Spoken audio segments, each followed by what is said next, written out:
Welcome to the Retail Tech Podcast, where we talk about the full spectrum of technologies and implementation used in omnichannel and online retail. Make sure to subscribe to our newsletter at retailtechpodcast.com, and we always look forward to your feedback.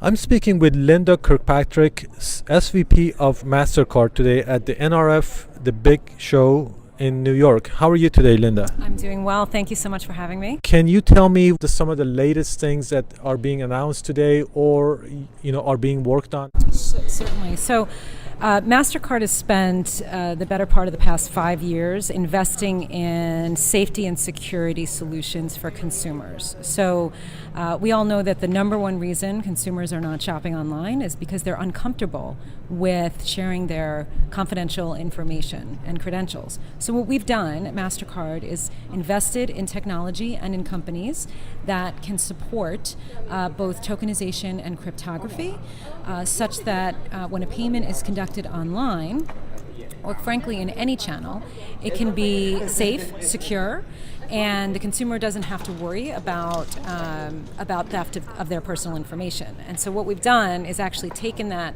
technology and we've embedded it in our own digital wallet, which is called Masterpass. And we think about Masterpass as what we call an omni wallet. And the reason it's an omni wallet is because you can use it in multiple form factors. You can use it in a phone, you can use it in-app, you can use it in the browser, you can use it in the store. And it is a way to not only create a more seamless, frictionless experience at the point of sale, so the consumer doesn't have to enter in their information after the first time, but it also creates that safety and security assurance so that the consumer knows they won't be compromised. And from our perspective, there are many digital wallets on the marketplace, so we certainly encourage competition, and we believe retailers should leverage every technology that's out there because no one really knows what's going to win in the end. But from our perspective, Masterpass is not just a checkout button. It's actually the foundation from which other technology can be built. So if you're an airline and you're thinking about embedding artificial intelligence inside your reservation app, Masterpass can become the foundation for that. If you're a quick service restaurant and you want to embed pay at table functionality, Masterpass can be the engine for that. Can I dig in a little bit more on that? How does it actually do that? So from a technological perspective, Masterpass is really a commerce platform. It's not just a wallet, not just a button to check out. It's a commerce platform. And so when you're thinking about and it's all API based. So when you're thinking about developers that are looking to add, whether it's loyalty, marketing, different types of add-on features, when you install Masterpass, it becomes the technological platform, the foundation, the basis for plugging and playing other elements of, like I said, loyalty and marketing and other functionality like pay at table. Does Mastercard actually have like an app store? We have something called a developer zone, which is all of our APIs. We have over 20 APIs that are focused on safety and security as well as data. And developers through SDKs can go in and they can access our code and they can use it to build their own technology. Can retailers, for example, or somebody that's building a retail software go to the developer zone and see what apps or what services are available from third parties? From Mastercard. So Mastercard's proprietary applications can all be found through the developer zone. So when a third-party developer actually builds something using the APIs, it is still being delivered through Mastercard, not through that third-party company. That's right. Okay, so that's probably one difference with the other like app stores.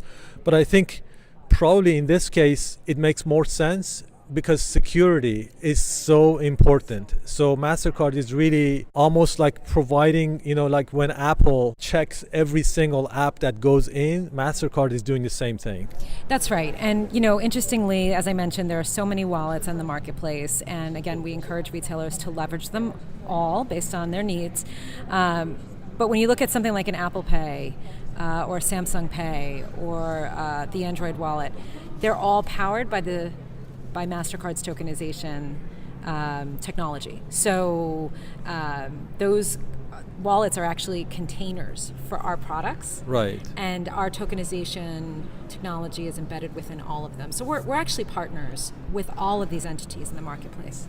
Ultimately, there aren't a lot of different options when you want to process credit cards. That's right. So you have like 4 or 5 different, I guess, major options. So, and so one of the things that I've noticed is that as consumers, we're okay with having 6, 7 different credit cards in our wallets. Right.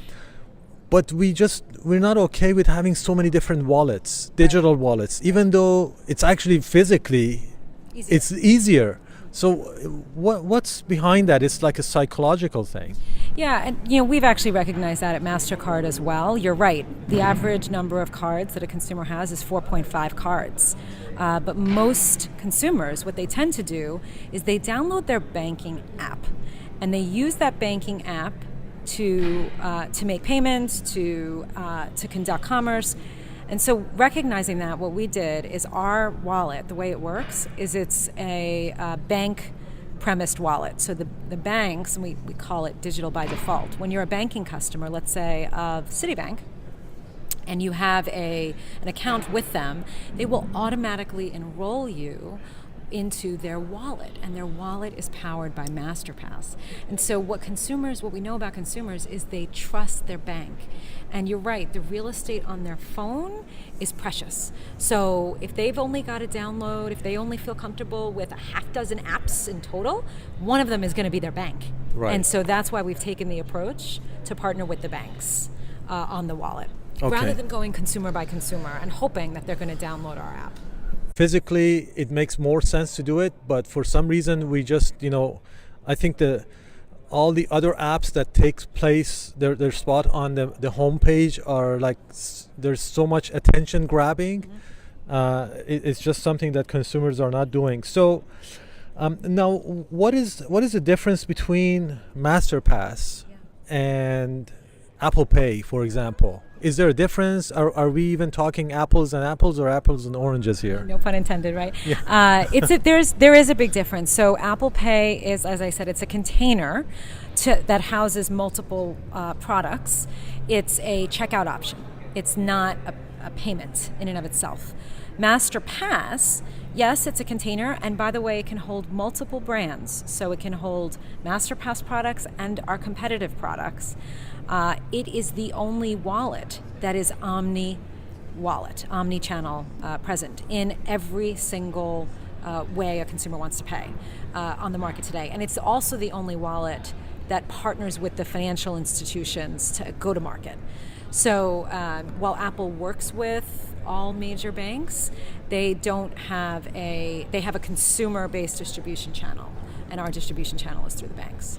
And again, when you think about our product, it's not just a button on a page, it's not just a fingerprint somewhere, it's a platform that other things are built on top of. Right. That's probably a point that may not be known by everybody. If I'm a retailer and I want to use or take advantage of what Mastercard is doing, is there something I do myself, or do I have to work with my payment provider or my bank, or what can I do? Yeah, so the good news, it's really seamless through the API. If you're a retailer, you can go onto the developer zone and download Masterpass and embed it into your own system, use your own testing to make sure that it's working well within your ecosystem.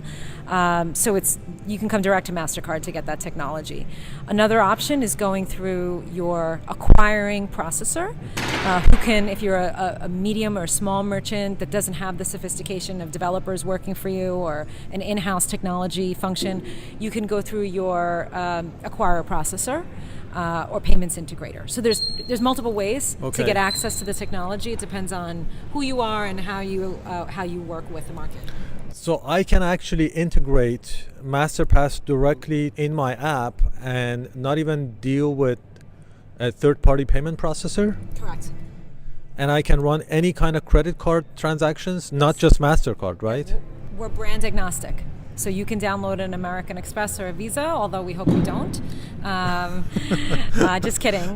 We're brand agnostic because we believe consumers should pay how they want to pay, and they should use their products that they want to use. And then you get the same rates, or I guess the rates are... Well, we don't, as a network, we don't set rates. We don't get involved with credit lines or anything like that. That's the job of the bank.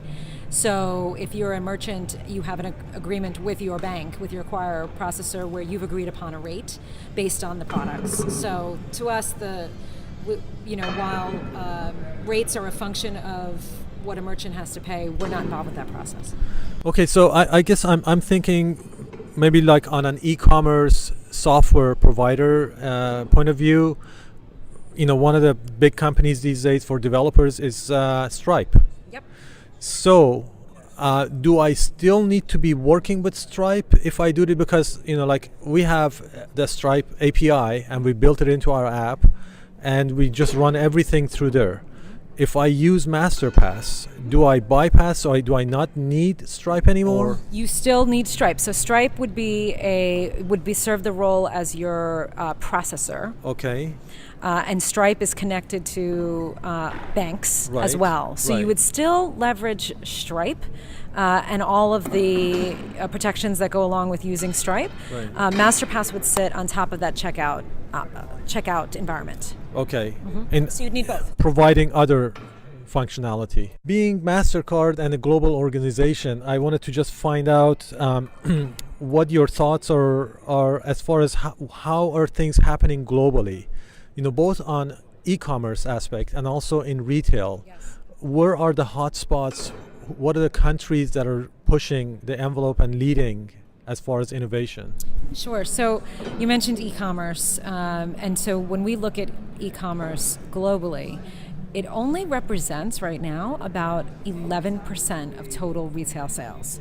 So in 89% of the cases, consumers still want to go into a store and experience and touch and feel the product.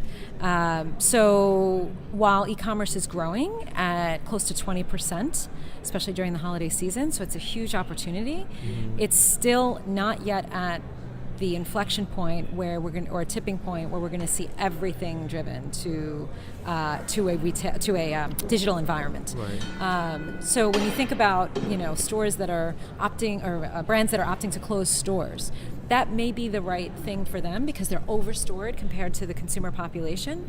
But the reality is they need to think really strategically about which stores that remain open and which they're going to close, because again, consumers want to go into a store.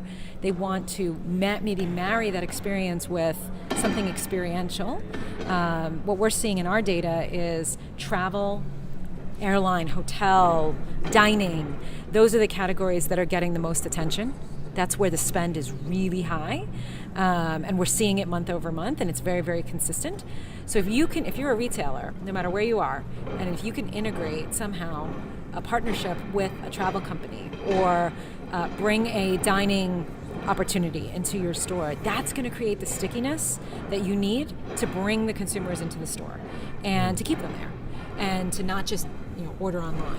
That's interesting. So you're saying, for example, Macy's could team up with United. Absolutely. Provide additional services and actually become more sticky and more loyal customers. Really. Yeah. The power of the data especially that we have is to really demonstrate to retailers where their customers like to shop when they're not shopping with them.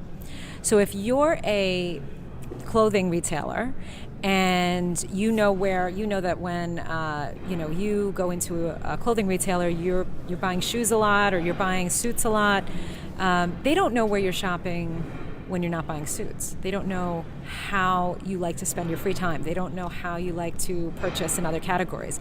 So if you take the retailer's data and you overlay that with Mastercard data, you can figure out where those partnership opportunities really will do well. So if I know that you're actually spending the rest of your money on a monthly basis with Marriott, well then, as a retailer, I'll create that connection to Marriott. Right. So there's insights. And I can learn that through the platform Masterpass? So not so. So Masterpass does allow the merchant to take in that data and to understand that data. But what I'm talking about would be a broader data partnership with Mastercard. Okay. Where you can come in and really avail yourself of everything that we have on the data side. Okay. That will give you those insights about outside store. Okay. And also outside US. That's very interesting, because having access to what your customers are doing when you're not shopping from you, that's like a gold mine. It is, and of For course retailers. we do it in a very data privacy friendly way. Right. We anonymize it, we scrub it, we cleanse it, Right. and we turn it into insights. But it is something that a retailer valuable, can't very afford valuable. not to Right. pay attention to. Right. Okay, so as far as like other countries, you were mentioning that when people shop online, it's a lot more convenient to do it in the US than it is in other countries because of all the Logistics and details. shipping. Right, Yes. right. But as far as like in-store technologies, do you feel that the US is pretty much setting the pace right now with how, I mean, we're talking about even like Amazon Go Yeah. as the edge now, right? Yeah, I think there are a lot of technologies that are tested in the U.S. and then if they work, they're exported to other countries. However, I don't think the U.S. is the only. I mean, I think there are many other countries that are doing a tremendous job and actually have a better sense of how consumers they're more willing to test new digital ways to shop and to pay. So, for example, Pizza Hut, outside the U.S. in Asia, is testing Pepper the robot, which uses Watson technology to allow consumers to order their meal. So that's not something you'll see here in the U.S. It's actually happening outside the U.S. And Mastercard is working with both IBM and Pizza Hut to bring that technology to the ordering process, which is really cool. But you wouldn't see that here in Right. the U.S. So I think innovation is happening everywhere, and it's most definitely happening outside the United States. Innovation is not US centric anymore. And I mean, especially like a lot of e-commerce, what I've seen is things that are being done in China, especially, and specifically with chat apps. Yes, They are way ahead I agree. on commerce I in agree. chat. So in China they have WeChat. Right. So every retailer, if you, and this just exploded within the last couple of years. If you go to a merchant, whether it be a bodega or a larger merchant, if you want to pay, you actually download the WeChat app, and you can pay through the WeChat app, and it allows the merchant to do loyalty and marketing and integrate other ways to engage with that consumer. So certainly China is a great example of a country that's leading the way in right. technology. I think that the chat apps here are focused more on the social aspect, but in China they pick that up and then they jump right into commerce. Yeah, I think here artificial intelligence plays a big role. So obviously we see the Alexa technology working its way into various devices, but even some of the things that we're doing with Masterpass. If you're an airline and you want to embed AI into a reservation app, so that you can ask the app, tell the app where you want to go, what time you want to be there, and which seat you want on the plane, it'll bring options up for you. And then, of course, you can use Masterpass to check out. So, again, going back to the Masterpass, Right. if you want to embed chat apps or artificial intelligence to make your technology better, Masterpass is another great way to do that. If you were looking at 5 years from now, what do you think, or 5 or 10 years, what would be a retail store like? Is it some place where we go and there are no human beings and we just talk to some robots and we pick our stuff up, or it gets delivered to our homes? Or do you think the human role is actually going to preserve? The latter. I do believe that, especially in 5 years from now, humans still need human interaction on some level. In fact, the earliest forms of digital engagement came in the automated response systems of, retailers and technology companies that you would phone in and try and navigate your problem, right, through automated response. And that gets pretty frustrating pretty quickly. And that's why large companies have had to set up customer service centers because people want to talk to an actual person. Right. So I always think I believe that will remain, especially 5 years from now. I go back to what I said earlier. The challenge will be to create an experiential environment within the store that gets people to want to come back and gives them a reason to get out of their home, because it is so easy and frictionless to do it from your couch. So if, from a retailer perspective, the more they can connect the physical and the digital, create an experience in the store, and give people a reason to come back, I think the better off they'll be. And it depends on the products too, like furniture, automotive. I mean, not every product really can be automated in the same level. That's right. And then in the retail store, what I've seen is a lot, like the checkout is probably the first thing that's going to be totally automated. So, as a retailer, you're not going to invest a lot of money on hiring people to just run the orders. Right. It's not good for the retailers and employees. So the employees are going to be more trained in the products that you sell, and they're going to be actually as assistants and advisors. Mm-hmm.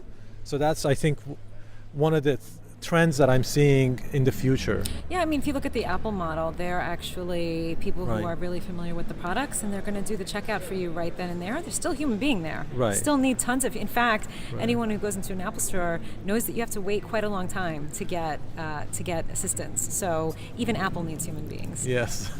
Well, thank you so much. I really appreciate your time. Thank you. I appreciate your time as well.